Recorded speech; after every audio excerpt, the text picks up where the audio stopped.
everyone, and welcome to a reading vlog. So if you've been following me for the last month or so, you will have seen that I am doing a read along this month. I am doing a read along with a couple of lovely other co-hosts, and we're basically going to be reading the House of Night series until we just don't want to read the books anymore. So basically my main aim for this read along was that I want to reread this series because it was a series that was a massive part of me growing up when I was in high school, and I never managed to finish the series because the authors just keep pumping out new books, and by the time it finished, I think there's 13 books or something like that. I can't remember, but I still have quite a few books left of the series before I actually finish it, and then I just stopped because it got kind of weird. And it has been so long since I actually read the series that I was like, you know what? I feel like a reread could be helpful and could be fun, and that's why I came up with the idea for a read along. So if you want to know more about it, I will link the video down below of my announcement video.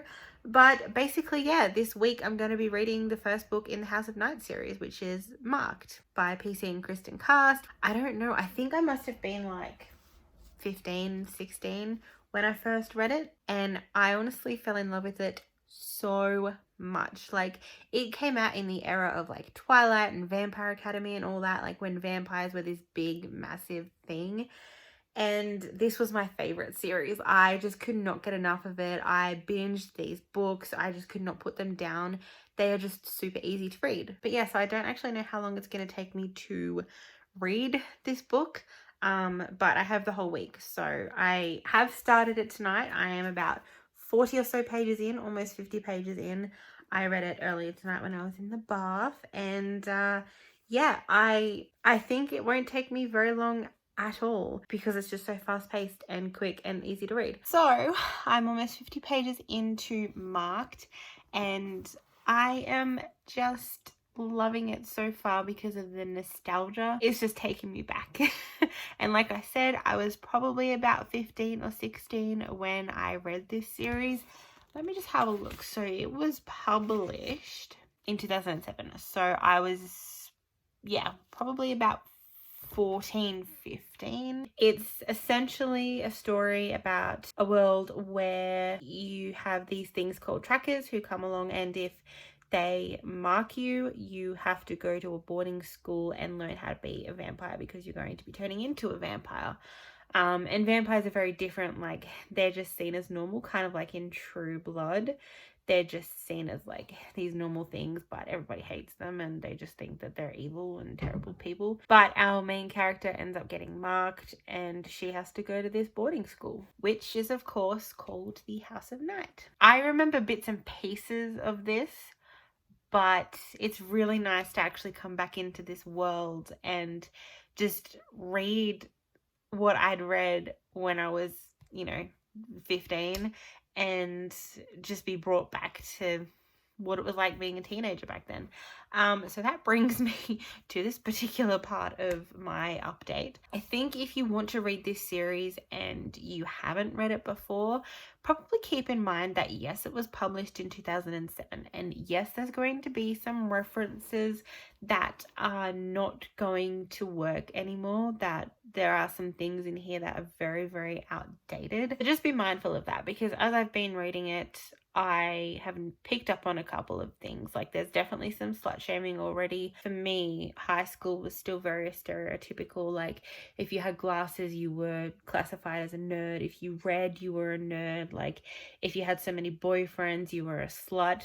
It was stupid, but that's how it happened, and that's how the world seemed to work at that time. It's like if you were to pick up a book that was written in the 50s, or you're watching a movie that was made in the 50s or 60s, Breakfast at Tiffany's, for example, you would see that there's a lot of references that are outdated, but because of that particular era, that's how society was seen, and that's the ideas that society came up with when they thought it was a good idea. That's just how it worked. And unfortunately, this is one of those series where you're going to get a lot of that. I feel like there's going to be a lot more references than what I've gotten. It doesn't bother me because I've gone into it, like, I've already read this before, but I've gone into it knowing, like, all right, this was 2007. It's very tweeny. Like, I know this is what it's going to be like. Of course, there's going to be all these different references because that's how teenagers worked when I was growing up. That's just how we acted and how we thought. And, you know, our main character comes off as very shallow a lot of the time.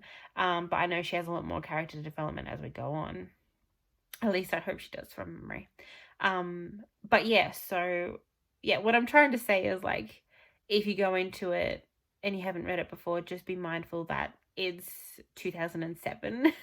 So just remember that a lot of the references and a lot of the way that they talk and the way that they act is very different to how they should act and how they act now. Like, it's not something that would be passed off as good now, but it was good in 2007. And it was just part of that generation where that was how teenagers thought. And that's just how their minds worked. But I just thought I would mention that because I know that, like, if you do read this now, it's probably definitely not going to be received as well as it was back then. But yeah, anyway, so I'm enjoying it so far, minus the random little references in there that I didn't pick up on before. But like I said, it's quick, and I'm hoping that I'll actually smash through it before the week is up. But yeah. Oh, and now we also have a live show at some stage too. I'm not sure about the date just yet, but you will find out, where we will talk about it. And I'm interested in seeing the other girls' thoughts on this book as well. So that's going to be intriguing. But yeah, so I'm going to continue reading some more of this, and then I'm going to bed, and then I will update you guys later with my reading progress. Hello again, in the exact same position I was in when I introduced this video. But I am currently reading some more of Marked tonight, of course, because that's what I'm going to be doing this whole reading vlog. But yeah, so I've just been watching Gilmore Girls tonight and just sort of chilling because I am so tired. Work has been busy and exhausting. I know it's, you know, it's like 9 o'clock or something, but I really just wanted to come into bed where it's warm and comfy and I can just read and relax. So that's what I'm doing right now. So I've only read like another 10-20 pages since I last updated you.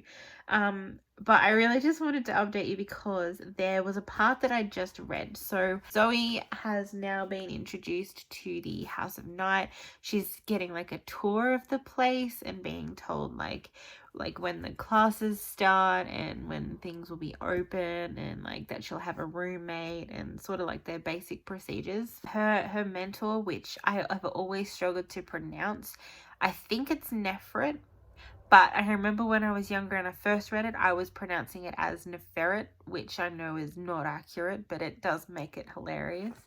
So Nefret we have.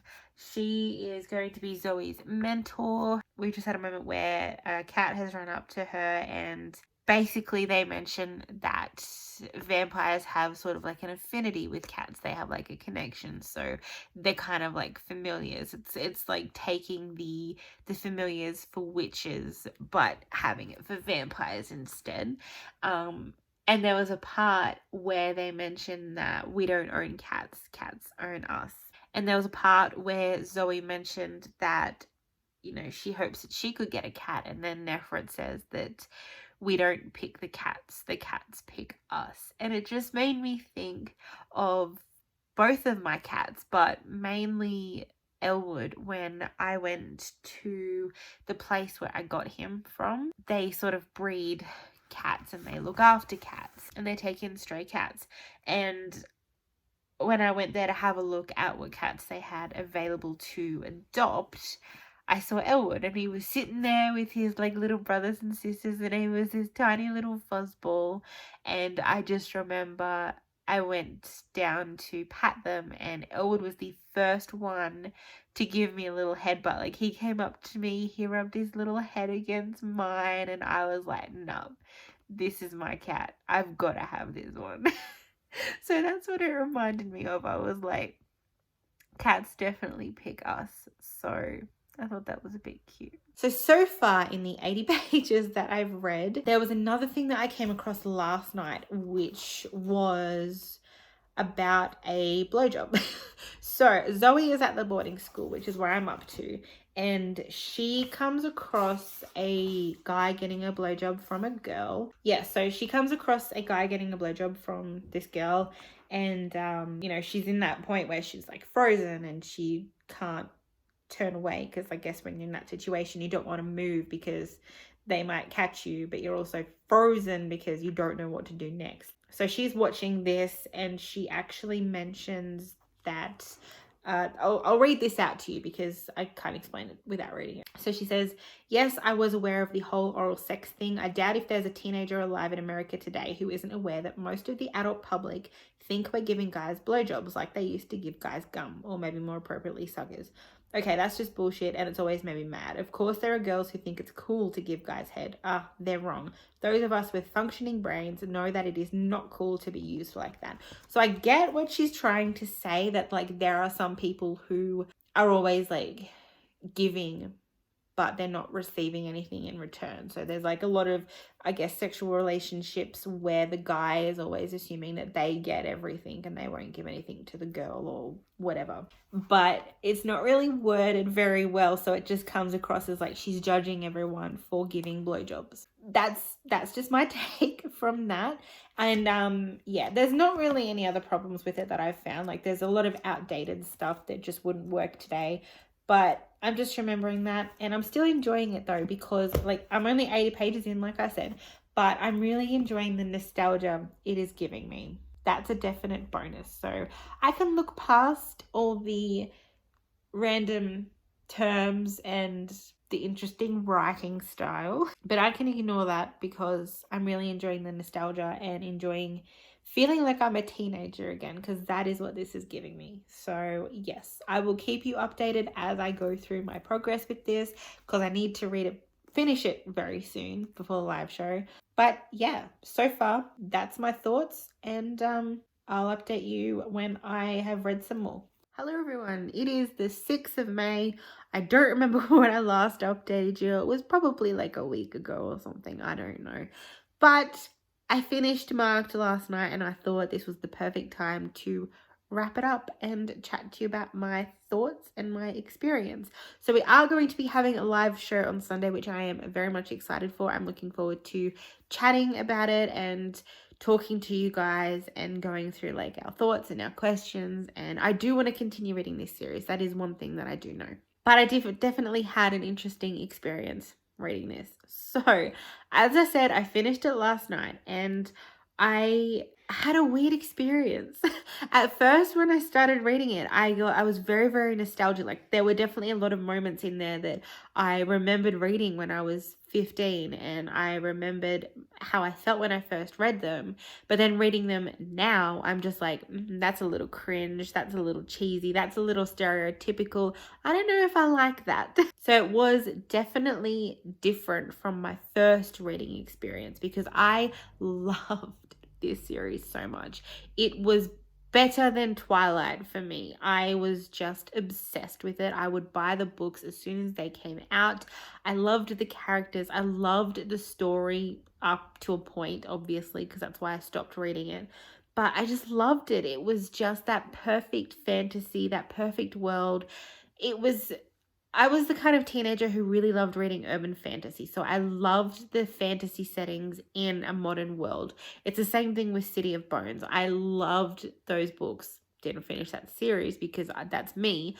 But I loved reading it, and it was just the whole urban fantasy aspect. And that's what this was for me. I loved it. I was obsessed.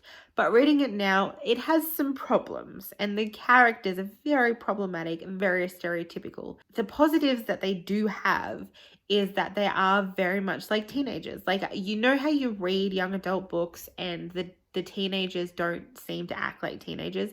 These guys do.